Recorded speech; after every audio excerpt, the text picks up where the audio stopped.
The government is set to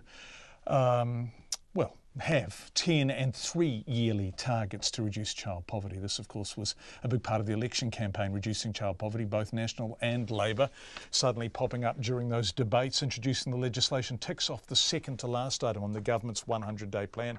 The Prime Minister Jacinda Ardern unveiled the details of Parliament this afternoon, telling reporters the law will set 4 primary and 6 supplementary measures of poverty and material hardship. Here she is. We've also required that any future government must set targets across a 3-year cycle and a 10-year cycle. That's acknowledging that certain things may be achieved over time, and we want a government to keep an eye on longer-term targets as well as intermediate ones. The government statistician is the one that must produce and publish annual reports. That's because they're independent.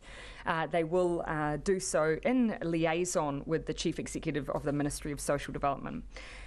The Public Finance Act will be amended to require the reporting on child poverty, and that will mean that the budget will take a different flavour, in the sense that alongside all of the other requirements, there will be a progress report on how the budget will make a material difference to child poverty. Finally, I absolutely accept the question that's being raised by the opposition around the bill itself not being the thing that demonstrates how we'll reduce child poverty. Absolutely correct. This bill never purported to do that. The way any government chooses to reduce child poverty, we hope, will be contained in the wellbeing strategy. That's where we talk about how we'll reduce child poverty incomes from an income perspective, but also all of those other measures that aren't about income.